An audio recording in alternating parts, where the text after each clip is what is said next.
नमस्कार दोस्तों, मैं विकास स्वागत करता हूं आप सभी का मेरे चैनल हेल्पिंग हैंड फॉरएवर पर। दोस्तों, अभी आपने देखा कि एचडीएफसी बैंक और एचडीएफसी का जो है मर्जर हुआ, जो कि इफेक्टिव हुआ 1 जुलाई 2023 से। अब यहाँ पर एक और बैंक ने जो है अपना मर्जर यहाँ पर ऐलान किया है और ये बैंक है आईडीएफसी फर्स्ट बैंक। जी हाँ, इन्होंने भी जो है अपना मर्जर जो है ऐलान कर दिया है। तो यहाँ पर ये मर्जर किन किन के बीच में होने वाला है, तो यहाँ पर 3 एंटिटी हैं इस मर्जर में पार्टिसिपेट करने वाली। पहली तो है आईडीएफसी फर्स्ट बैंक, जिसमें कि मर्ज होंगी बाकी की 2 एंटिटी। तो जो बाकी की 2 एंटिटी हैं वो है आईडीएफसी लिमिटेड और दूसरा है IDFC financial holding company limited. तो अभी आपको डिटेल पता चलेगी कि इन कंपनियों के क्या-क्या रोल हैं यहाँ पर।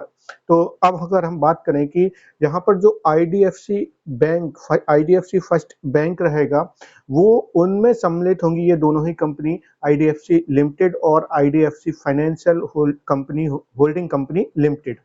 तो यहाँ पर अगर हम इन तीनों एंटिटी की बात करें, तो जो आईडीएफसी फाइनेंशियल होल्डिंग लिमिटेड है, ये एक नॉन ऑपरेटिव जो है एनबीएफसी है और यहाँ पर कोई भी किसी भी प्रकार का इसका जो है ऑपरेशन नहीं चल रहा है। बट इसका रोल क्या है ये आपको जो है आगे पता चलेगा। हालांकि ये जो है आरबीआई में रजिस्टर्ड है। अब दूसरी एंटिटी की बात करते हैं जो कि आईडीएफसी लिमिटेड है और ये जो है वो अभी प्रमोटर है किसका, आईडीएफसी फर्स्ट बैंक का।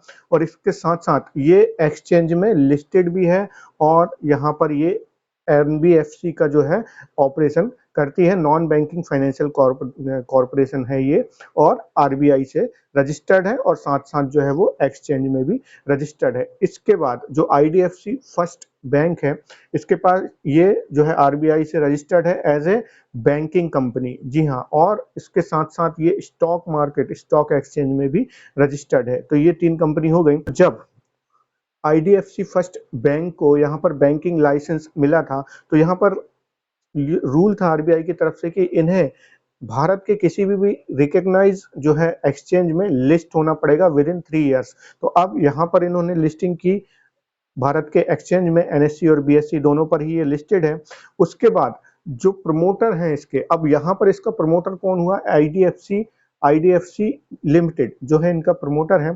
तो प्रमोटर को यहाँ पर होल्डिंग बनानी थी, बट ये मैंडेट था कि जो प्रमोटर या भी जो सिक्योरिटी खरीदेंगे वो through IDFC financial holding company limited के थ्रू ही जो है ये यहाँ पर इक्विटी खरीद सकते हैं आईडीएफसी फर्स्ट बैंक की। तो यहाँ पर जो आईडीएफसी लिमिटेड ने जो है IDFC financial holding company limited के जरिए आईडीएफसी फर्स्ट बैंक में 39.93% की जो है इक्विटी खरीदी और वो जो है अभी जो आईडीएफसी फर्स्ट बैंक के प्रमोटर भी हैं। बट यहाँ पर सेबी ने कहा था कि 5 साल का लॉक इन पीरियड रहेगा और 5 साल के लॉक इन पीरियड के बाद अगर यहाँ पर प्रमोटर जो है वो एग्जिट होना चाहते हैं तो वो एग्जिट हो सकते हैं। तो पहला हम देखें तो जो IDFC financial holding company limited जो है वो है ट्रांसफरर कंपनी, यानी कि वो अपनी प्रॉपर्टी ट्रांसफर करेगी किसी दूसरी कंपनी पे।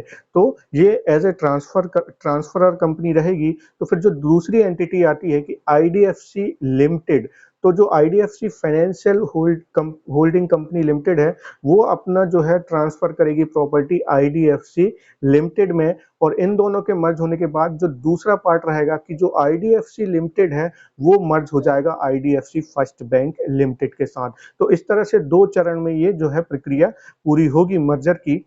और पर अभी इसमें बहुत से अप्रूवल लेना बाकी है। अभी तो बोर्ड की तरफ से अप्रूवल आया है, अभी सेबी की तरफ से अप्रूवल आएगा, आरबीआई की तरफ से अप्रूवल चाहिए और भी जो है बहुत से जितनी रेगुलेटरी अथॉरिटी है उन सभी की तरफ से अभी अप्रूवल रिक्वायर्ड है। बट यहाँ पर अगर ये जो है मर्जर स्कीम हो जाती है, पूरी अप्रूव्ड हो जाती है, तो यहाँ पर बैंक ने जो रेशो रखा है, स्वैप रेशो, वो उन्होंने बताया है कि वो अलॉट करेंगे, आईडीएफसी फर्स्ट बैंक जो है वो इक्विटी अलॉट करेगा 155 शेयर जो है आईडीएफसी फर्स्ट बैंक लिमिटेड के, जिनकी फेस वैल्यू 10 रुपए रहेगी। तो 155 शेयर आईडीएफसी फर्स्ट बैंक के वो इशू करेगा हर 100 शेयर पर आईडीएफसी लिमिटेड के। जी हाँ, तो वो 155:100 का रेशो है तो हर 100 शेयर पर आईडीएफसी लिमिटेड के हर 100 शेयर पर आईडीएफसी बैंक के 155 शेयर मिलेंगे। ये रेशो अभी यहाँ पर तय किया गया है। अब अगर ये स्कीम होती है पूरी, तो यहाँ पर जो अभी IDFC bank limited IDFC limited जो एज ए प्रमोटर 39.93% की जो होल्डिंग रखते हैं, उन शेयर्स को जो है वो कैंसिल कर दिया जाएगा। तो अब यहाँ पर जो शेयर होल्डर्स हैं आईडीएफसी लिमिटेड के, वो डायरेक्टली ही जो है आईडीएफसी फर्स्ट बैंक लिमिटेड में जो है शेयर होल्डिंग रख सकते हैं। अगर हम देखें तो स्टॉक, दोनों ही स्टॉक का करंट मार्केट प्राइस देखें तो जो आईडीएफसी फर्स्ट बैंक लिमिटेड का क्लोजिंग प्राइस रहा लास्ट ट्रेडिंग सेशन में, वो 81 रुपए 95 पैसे का रहा। और वहीं अगर हम आईडीएफसी लिमिटेड का देखें तो 109 रुपए 20 पैसे के आसपास इसने क्लोजिंग दी थी। तो अब देखते हैं आगे इस मर्जर पर और भी जो भी अपडेट आएंगे तो आपको उसके रिगार्डिंग इन्फॉर्मेशन दे दूंगा। तो अगर अभी तक चैनल को सब्सक्राइब नहीं किया तो प्लीज इसे सब्सक्राइब कर लीजिए, और जानकारी पसंद आई है तो वीडियो को लाइक जरूर करिएगा। Thank you.